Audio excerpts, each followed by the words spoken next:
और बताइए आपको क्या समझ में आ रहा है कि क्या हो गया हरियाणा में? लग तो रहा था होगा कुछ, हो गया कुछ। देखिए, हरियाणा को अगर डिवाइड करें तो 4 क्षेत्रों में डिवाइड होता है।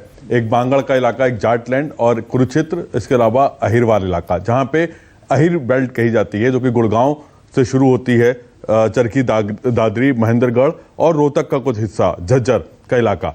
यहाँ पे यादव वोट बहुत ज्यादा है, बड़ी तादाद में यहाँ पर है, और दूसरा ओबीसी वोट बैंक है।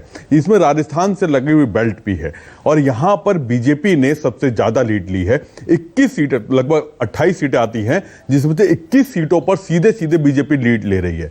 यानी कि इस पूरे इलाके में जो अहिरवाल का इलाका है, इसने पूरी कांग्रेस को बैकफुट पे ला दिया, और कांग्रेस की जो सबसे ज्यादा करारी हार हो रही है वो इसी अहिरवाल इलाके में हो रही है, जहां से राव इंद्रजीत सिंह आते हैं। और यहाँ पे 3 राजनीतिक परिवार है जिनका चलता है। इसमें कैप्टन यादव जो कि कांग्रेस के हैं, वो यहाँ पे मोर्चा लेते हैं, और राव इंद्रजीत सिंह का यहाँ पर आना, उनकी बेटी का उतरना, और ये तमाम चीजें जितनी भी हैं, ये पूरी बेल्ट ने काफी डैमेज किया है कांग्रेस को। और बीजेपी के लिए सबसे बड़ी लीड का कारण जो बना है वो ये इलाका बना है।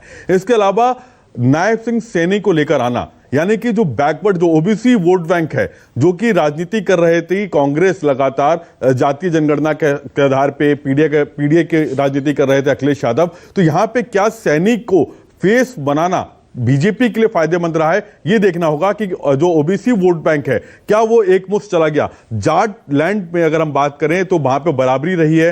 इसके अलावा कुरुक्षेत्र में बात करें तो ये बेल्ट पूरी बीजेपी की होती थी, लेकिन यहां पर कांग्रेस ने डैमेज किया है। कांग्रेस यहां पे ने अच्छी फाइट दी है। वहीं जो कुरुक्षेत्र की बेल्ट की मैं बात कर रहा हूं, अगर हम पानीपत, सोनीपत और ये सारे बेल्ट से होकर निकलते हैं तो ये पूरे कुरुक्षेत्र की बेल्ट मानी जाती थी। यहां पे बीजेपी को डैमेज हुआ है, कांग्रेस ने यहां पे रिवाइव किया है। लेकिन वहीं पर अगर हम जाट लैंड की बात करें तो मामला बराबर का रहा है। बांगड़ के इलाके में भी कांग्रेस और बीजेपी में फाइट रही है, लगभग दोनों बराबर पे रहे हैं। तो जो सबसे ज्यादा नुकसान है वो अहिरवाल पर है, और ये एक एनालिसिस करना होगा कि क्या नायब सिंह सैनी को फेस बनाना बीजेपी के लिए, जो ओबीसी वोट बैंक उसका कोर वोट बैंक हो गया था एक समय में, और 2024 के आम इलेक्शंस में जो ओबीसी और दलित वोट बैंक छिटक कर इंडिया की तरफ आया था, वो वोट बैंक क्या हरियाणा में फिर वापस बीजेपी की तरफ गया है? जाट वर्सेस ओबीसी की राजनीति में क्या ओबीसी का जो कद था वो काफी अहम हो गया और वो बीजेपी को फायदा दे गया? तो माने कि अभी हम अगर बात करें तो अहिरवाल वाला इलाका बहुत बड़ा फैक्टर है, जो जिसमें मेवात का इलाका भी आता है, राजस्थान से जुड़ी हुई पूरी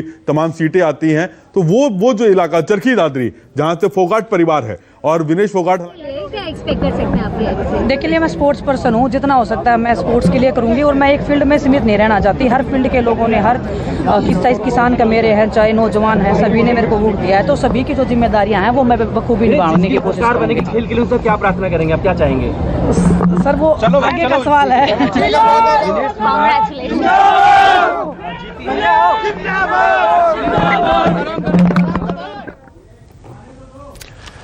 तो विनेश फोगाट चुनाव जीत गई हैं, लेकिन उनकी पार्टी चुनाव हार गई है। संजीव, क्या लग रहा है आपको? विनेश फोगाट उम्मीद कर रही होंगी कांग्रेस पार्टी सत्ता में आएगी, हो सकता है उनको मंत्रालय मिल जाए, रूलिंग पार्टी के विधायक होने का भी एक रुतबा अलग होता है।